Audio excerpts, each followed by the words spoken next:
നമസ്കാരം. ഇപ്പോൾ എങ്ങും കേൾക്കുന്ന പേരാണ് AI, നിർമ്മിത ബുദ്ധി, ആർട്ടിഫിഷ്യൽ ഇൻ്റലിജൻസ്. ഇതുമായി ബന്ധപ്പെട്ട് വളരെ പ്രാധാന്യമുള്ള ഒരു നേട്ടമുണ്ടാക്കിയിരിക്കുകയാണ് കേരളത്തിലെ ഡിജിറ്റൽ സർവകലാശാല, ഡിജിറ്റൽ യൂണിവേഴ്സിറ്റി. സ്വന്തമായി AI പ്രോസസ്സർ വികസിപ്പിച്ചെടുത്തിരിക്കുന്നു. കൈരളി എന്നാണ് പ്രോസസ്സറിന് പേരിട്ടിരിക്കുന്നത്. തീർച്ചയായിട്ടും ആധുനിക ശാസ്ത്ര സാങ്കേതിക വികസന മേഖലയിൽ കേരളത്തിലെ ഒരു സർവകലാശാല കൈവരിക്കുന്ന ലോകോത്തരമായ ഒരു നേട്ടമായിട്ട് തന്നെ ഈ കൈരളി പ്രോസസ്സറിൻ്റെ ഉൽപ്പാദനത്തെ കാണാൻ കഴിയും. കാരണം ഇനി എല്ലാം നിർമ്മിത ബുദ്ധിയിലേക്ക് വരികയാണ്. എല്ലാ മേഖലകളിലും നിർമ്മിത ബുദ്ധി കടന്നു വന്നുകൊണ്ടിരിക്കുന്നു. അപ്പോൾ അതിന് ഉതകുന്ന രീതിയിൽ ഒരുപാട് മേഖലകളിൽ പ്രവർത്തിക്കാൻ കഴിയുന്ന രീതിയിലുള്ള ഒരു AI പ്രോസസ്സറാണ് കൈരളി എന്ന പേരിൽ ഇപ്പോൾ ഡിജിറ്റൽ സർവകലാശാല വികസിപ്പിച്ചെടുത്തിരിക്കുന്നത്. കാർഷിക സുരക്ഷ, ദുരന്ത നിവാരണം, അതുപോലെ ശാസ്ത്ര സാങ്കേതിക മേഖലകൾ, IT തുടങ്ങിയ എല്ലാ മേഖലകളിലും കടന്നു ചെല്ലാൻ ഈ ഒരു പ്രോസസ്സറിന് കഴിയും. അതിൻ്റെ ആ ഒരു ശക്തി അത്രമാത്രമുണ്ട്. വലിയ രീതിയിലുള്ള മുന്നേറ്റങ്ങൾ നടത്താൻ, ശാസ്ത്ര സാങ്കേതിക മേഖലയിലടക്കം വലിയ രീതിയിലുള്ള മുന്നേറ്റങ്ങൾ നടത്താൻ കഴിയുന്ന രീതിയിലാണ് കൈരളി എന്ന പ്രോസസ്സർ ഡിജിറ്റൽ സർവകലാശാല വികസിപ്പിച്ച് എടുത്തിരിക്കുന്നത്.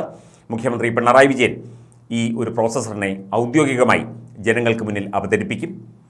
ഇത് ഡിജിറ്റൽ സർവകലാശാല, ഒരു സർവകലാശാല കൈവരിക്കുന്ന നേട്ടമാണ്. ഇത് ഒരു സർക്കാർ സംവിധാനം കൈവരിക്കുന്ന നേട്ടമല്ല. ഒരു സർവകലാശാലയിലെ ഗവേഷണ വിദ്യാർത്ഥികളും ഒക്കെ ചേർന്ന് നടത്തിയ ഒരു പരീക്ഷണങ്ങളുടെ ഫലമായിട്ടാണ് ഈ ഒരു കൈരളി പ്രോസസ്സർ എന്ന AI പ്രോസസ്സർ വികസിപ്പിച്ച് എടുത്തിരിക്കുന്നത്. അക്കാഡമിക് വിഭാഗം ഡീൻ ഡോക്ടർ അലക്സ് ജെയിംസിൻ്റെ നേതൃത്വത്തിലുള്ള ഗവേഷക സംഘമാണ് ഇത് തയ്യാറാക്കിയത്. ഏതാനും ഘട്ടങ്ങളുള്ള പരീക്ഷണങ്ങൾ കൂടി കഴിഞ്ഞാൽ ഇത് വ്യാവസായികമായി തന്നെ പുറത്തിറക്കാൻ സാധിക്കും. തീർച്ചയായിട്ടും ഒരു വ്യവസായ അടിസ്ഥാനത്തിൽ ഈ പ്രോസസ്സർ പുറത്തിറക്കാൻ പറ്റും എന്ന് തന്നെയാണ് ഇപ്പോൾ ഡിജിറ്റൽ സർവകലാശാല അവകാശപ്പെടുന്നത്.